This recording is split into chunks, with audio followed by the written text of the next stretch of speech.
ప్రధాన కార్యాలయంలో ఎక్కడి నుంచో సుదూర ప్రాంతాల నుంచి వచ్చినటువంటి బీఆర్ఎస్ పార్టీ నాయకులు అనుకోవచ్చు, బీజేపీ పార్టీ నాయకులు అనుకోవచ్చు, తర్వాత కేసీఆర్ అభిమానులు అనుకోవచ్చు. ఇక్కడ మొత్తం ప్రధాన కార్యాలయం చూసినట్లయితే మనిషి నడిచేటువంటి స్థలం లేకుండా కూడా, జాగా లేకుండా ఉండేటువంటి కిక్కిరిసిపోయినటువంటి ప్రధాన కార్యాలయం. ఎందుకు ఇంతమంది వచ్చారు ఏందో అడిగి తెలుసుకుందాం. ఈ ముచ్చట మాట్లాడడానికి మనతో పాటు చాలామంది వేరు ఊర్ల నుంచి వచ్చినటువంటి పరిస్థితి ఉంది. అన్న నమస్తే, ఎవరేమిది?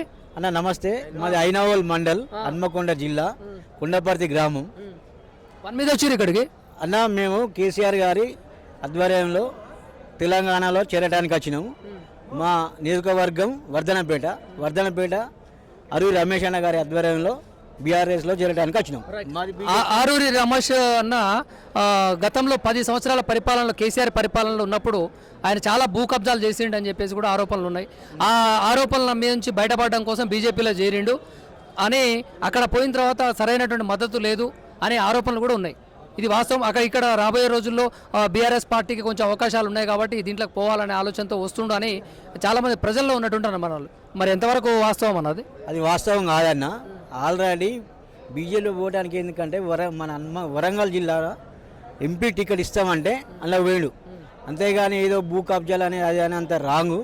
ఎంపీ టికెట్ ఇచ్చింది బీజేపీ నుంచి వెళ్ళి, అయినా కూడా మెజార్టీతో తక్కువ మెజార్టీతో ఓడిపోయినాక మళ్ళీ ఇప్పుడు అందరం నియోజకవర్గ ప్రజలందరూ టీఆర్ఎస్లకే రావాలని మళ్ళీ కోరడంతో ఇప్పుడు టీఆర్ఎస్ పార్టీలకు చేరుతాడు. అంటే సాధారణంగా అధికార పక్షంలో ఉన్నటువంటి కాంగ్రెస్ పార్టీలో అధికార పక్షం ఏదైతే దాంట్లో చేరుతారు, కానీ ప్రతిపక్ష పార్టీలో బీఆర్ఎస్లో చేరడానికి గల కారణం ఏంది? ముఖ్యంగా మాకు తెలంగాణ అంటే ఇష్టం. తెలంగాణ తెచ్చింది కేసీఆర్ గారు తెలంగాణ పార్టీ తెచ్చింది కాబట్టి మేము తెలంగాణలో చేరడానికి మొగ్గు చూపుతున్నాం అందరం. అంటే తెలంగాణ అంటే ఇష్టం అంటున్నారు, తెలంగాణ పార్టీ అంటే ఇష్టం అంటున్నారు, మరి బీజేపీలోకి ఎందుకు పోయారు? ఎంపీ టికెట్ కోసము రమేష్ అన్న టికెట్ అందులోకి ఇచ్చింది కాబట్టి అందరం మేము అందులో పోయడం. అది అంటే ఇప్పుడు ఆరూరి రమేష్ బీజేపీలోకి పోయినప్పుడు బీఆర్ఎస్ ఇష్టపడేటువంటి నాయకులు కొంతమంది బీజేపీలో చేరుంటారుగా?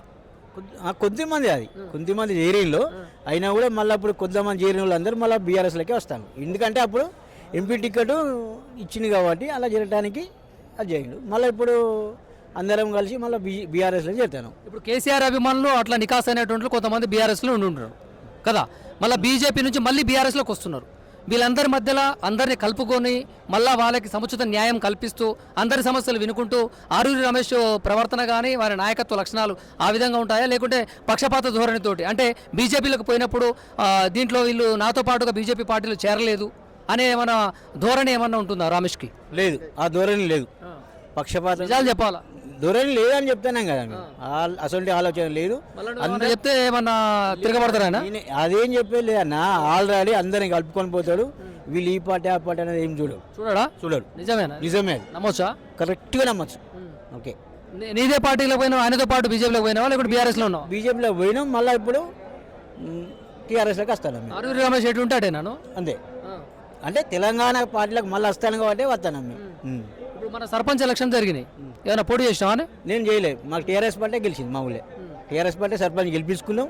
జనరల్ అయింది మాది, అశోక్ రావు అని వెల్మస్, ఆయనే గెలిపించుకున్నాం మేము అందరం కలిసి. సీఎం రేవంత్ రెడ్డి ఏమంటుండే అంటే 6 గ్యారెంటీలు అమలవుతున్నాయి, మంచి ప్రజలంతా మంచి హ్యాపీగా దీవిస్తున్నారు నన్ను, నేను మళ్ళీ 10 సంవత్సరాలు నేనే సీఎం ఉంటా అంటుండు. ఏమంటాను? లేదన్న, ఏం గ్యారెంటీలు అయితే కాలే, ఒక్కడు కూడా కాలేదు. అసలు 6 గ్యారెంటీలు మాట్లాడాలి. నిజమన్నా, ఏం గ్యారెంటీ? బీఆర్ఎస్ లో చేరితే మాత్రం అట్లా మాట్లాడతావా? ఏం ఒక్కటైనా ఒక ముందర కట్టినట్టు కనబడుతుంది. మహిళలంతా ఫ్రీ బస్ గా మంచిగా ప్రయాణాలు చేస్తుంటే ఫ్రీ బస్ తప్ప ఏం చేసిండు? ఉచిత కరెంట్ ఇస్తున్నా అంటుండు, గ్యాస్ ఇస్తున్నా 500 అంటుండు.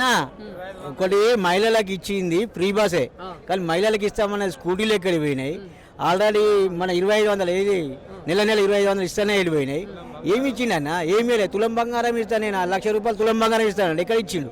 బంగారం ఇస్తానది మహిళలకు కదా, ఆడవాళ్ళకి పెళ్లిళ్ళు చేసినట్టు. నా పెళ్లిళ్ళు అయితే రావట్లేదా? కళ్యాణ లక్ష్మి రావట్లేదా? కళ్యాణ లక్ష్మి పాతే కేసీఆర్ గారు పెట్టినే వస్తాయి. ఈయన ఏం పెట్టి ఇప్పుడు ఈయన చేసిన అయితే ఒక్కటి లేవు మాకు. రైతుల పాలిట రాజులు చేసేటువంటి కాంగ్రెస్ ప్రభుత్వం అని కూడా అంటారు వాళ్ళు. రుణమాఫీ చేసినాము 2 లక్షలు ప్రతి రైతుకి, 9,000 కోట్లు దాదాపు చేసినామని అంటారుగా. అది చాలా మంది కాలేదు ఇంకా. అయినా కూడా ఏంటంటే మేము చేసినాం పేరు చెప్పుకుంటాను, కానీ 6 గ్యారెంటీలు కాదు 420. బీఆర్ఎస్ పార్టీలో చేరుతున్నావు కాబట్టి అట్లా బీఆర్ఎస్ మద్దతుగా మాట్లాడుతున్నావు అని అంటారు. అట్లా ఏం లేదు, అది కరెక్ట్ కాదు. మేము కరెక్ట్గా మాట్లాడుతున్నాం, మాకు అందరికీ తెలుసు. బీఆర్ఎస్ పార్టీలు చెప్పారు ఏంది? ఎవరైనా టీవీలో వచ్చి అడిగితే ఇట్లా చెప్పాను. నాకు అసలు నువ్వు అత్తమని కూడా నాకు తెలియదు. నువ్వు వస్తావని కూడా తెలియదు, నాకు ఇక్కడ నన్ను అడుగుతావని కూడా తెలియదు. మాట్లాడినా నిజాలేనా? నేను అన్ని నిజాలు మాట్లాడినా. ఎవరు మాట్లాడిపోయాలి? నేను నన్ను ఎవరు మాట్లాడిపోయలే, నాకు ఎవరితో సంబంధం కూడా లేదు మాట్లాడమని అంటాను. రైట్. మరో మా అన్న ఎవరే? మాది వర్ధనపేట హైనవన్ మండలం కొండపర్తి విలేజ్. ఏంది ఇక్కడికి వచ్చినావు? మన ఆర్యూరి రమేష్ అన్న బీజేపీ నుంచి టీఆర్ఎస్లోకి వస్తున్నాడు కాబట్టి అందరం ఆయన సమక్షంలో మళ్ళీ టీఆర్ఎస్లో జాయిన్ కావడానికి వచ్చేసినాం. ఇప్పుడు ఆరూరి రమేష్ బీజేపీ నుండి బీఆర్ఎస్లోకి వస్తున్నాడు. అయితే అధికారం లేని పార్టీలకి ప్రతిపక్ష పార్టీలో చేరుతుండే, ఎందుకంటో గతంలో ఆర్యూరి రమేష్ అన్న మన వర్ధనపేట నియోజకవర్గం నుండి 2 సార్లు ఎమ్మెల్యేగా గెలిచి ప్రజల మద్దతు పొంది అనేక అభివృద్ధి కార్యక్రమాలు చేసిన ప్రజల గ్రామ అభివృద్ధి కాకుండా అనేక సంక్షేమ పథకాలు కూడా చేసిండు. ఆయన చేసి యువతను విద్యార్థులను పోటీ పరీక్షల గురించి ఆయన సొంతంగా ఖర్చు పెట్టుకొని ఆయన నియోజకవర్గంలో ఉన్న విద్యార్థులందరికీ పోటీ పరీక్షలకు ఉచిత రైస్ పెట్టి అన్నం పెట్టి శిక్షణ ఇచ్చి పోటీ పరీక్షలకు తయారు చేయించి అనేక మందికి ఉద్యోగాలు వచ్చే విధంగా తన ఎమ్మెల్యే అయినందుకు ప్రజలు గెలిపించినందుకు కృతజ్ఞతగా ఆ నియోజకవర్గంలో ప్రజలందరి పిల్లలకి ఆయన సొంతంగా 10 సంవత్సరాలు సొంత ఖర్చులు పెట్టుకొని పోటీ పరీక్షలకు పిల్లలను తయారు చేసి చాలామంది పిల్లల్ని పోలీసు వృత్తిలో కానీ ఇంకా టీచర్ వృత్తిలో కానీ పోవడానికి అనేక మందికి దోహదపడిండు. అప్పటి నుంచి ఎమ్మెల్యే 10 సంవత్సరాలుగా ఉన్న ప్రతి సంవత్సరంలో కూడా ప్రతి విలేజ్కు చావుకు బతుకు ఆయన వచ్చి గ్రామంలోని ప్రజలకు తనకు తోచిన సాయం చేస్తూ తిరిగేది.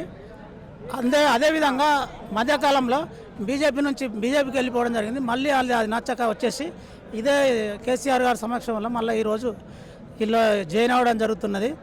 ఆరూరి రమేష్ యొక్క నాయకత్వాన ప్రజలందరూ ఆయనే మా నియోజకవర్గాన్ని వదిలిపోయిన తర్వాత ప్రజలందరూ చాలా నిరుత్సాహంతో ఉండేది. ఆ నిరుత్సాహంలో బీజేపీ పోయినందుకు, ఎందుకంటే తను చేసిన అభివృద్ధి కార్యక్రమాలు అనేకంగా ఉన్నాయి కాబట్టి విద్యార్థులే కానీ పిల్లలే కానీ ఆయన యొక్క అభివృద్ధే కాకుండా ప్రోత్సాహ విధంగా మెదిలేదు కాబట్టి ఆ విధంగా ఉన్న నాయకుడు ఈరోజు బీజేపీ నుంచి మళ్ళీ టీఆర్ఎస్ పార్టీలోకి రావడం వల్ల మాకు మంచి నాయకుడు, మా నాయకుడు మాకు వస్తున్నాడు అనే ఉద్దేశంతో పెద్ద ఎత్తున ప్రజలంతా అభిమానులు ఇక్కడికి వచ్చిన వాళ్ళే కాకుండా నియోజకవర్గంలోని ప్రజలంతా ప్రతి గ్రామంలో చర్చ జరుగుతున్నది. ఈరోజు మళ్ళీ మన నాయకుడు మన పేదల నాయకుడు మనకు వస్తున్నాడు కాబట్టి, మన పార్టీకి వస్తున్నాడు కాబట్టి మళ్ళీ ఎంతో కొంత మేలు జరుగుతుంది. మన పక్షాన తిరుగుతాడు, ఈ పేద పిల్లల పక్షాన ఈ యొక్క ఎమ్మెల్యే గారు ఉంటారు కాబట్టి అనే ఒక ఉత్సుకతతో ప్రజలందరూ ఉన్నారు. అంటే ఇప్పుడు బీఆర్ఎస్ పార్టీ నుంచి బీజేపీలోకి పోయిండు. బీజేపీకి ఆయనతో పాటు కొంతమంది పోయి ఉంటారు, కొంతమంది బీఆర్ఎస్లోనే ఉండి ఉంటారు. అయితే అలా రాని వాళ్ళు, ఆయనతో పాటు రాని వాళ్ళని కూడా కలుపుకొని పోయి ఇప్పుడు మళ్ళా అదే ప్రేమని పంచుతాడా ఆరూరి రమేష్? లేకపోతే ఏమన్నా నాతో పాటు బీజేపీలకు రాలేదు అని ఏమన్నా కక్షపూరితంగా వ్యవహరించేటువంటి మనస్తత్వం ఏమన్నా ఆరూరి రమేష్కు ఉందా? లేదండి. ఆరూరి రమేష్ యొక్క మనస్తత్వం ఆయన ఎమ్మెల్యేగా ఉన్నప్పుడు కూడా బీజేపీ వాళ్ళని కానీ కాంగ్రెస్ వాళ్ళని కానీ ఇతర ఏ పార్టీ వాళ్ళతో ఆయన నియోజకవర్గంలో ప్రజలందరికీ అందరి దగ్గర అందరినీ కలుపుకొని ఎవరింట్లో ఏ ఆపద వచ్చినా ఏ పార్టీ చూడకపోయేది. తనకు తోచిన విధంగా సాయం చేస్తూ వచ్చే అంతటి మంచి నాయకుడు కాబట్టి ప్రతి పార్టీ వాళ్ళు కూడా ఆయన ఎన్నికల్లో నిలబడితే సెకండ్ సార్ నిలబడేటప్పుడు 1,00,000 మెజార్టీ తోటి తెలంగాణ రాష్ట్రంలోనే 1,00,000 అత్యధిక మెజార్టీ. మళ్ళా కేటీఆర్ తర్వాత ఆరూరి రమేష్కే 1,00,000 మెజార్టీ తోటి గెలవడం జరిగింది. ఆయనకు ప్రజల మద్దతు ఉన్నది. ప్రజల మనిషి కాబట్టి ప్రజలందరూ ఆయనను ఎన్నుకొని చేయడం జరిగింది. ఇప్పుడు కూడా ప్రజలందరూ చాలా సంతోషంగా ఉన్నారు. ఈరోజు ఆయన టీఆర్ఎస్ పార్టీలోకి ఆరూరి రమేష్ రావడం వల్ల ప్రజలందరూ కూడా మహా ఉత్సుకతతో ఉన్నారు.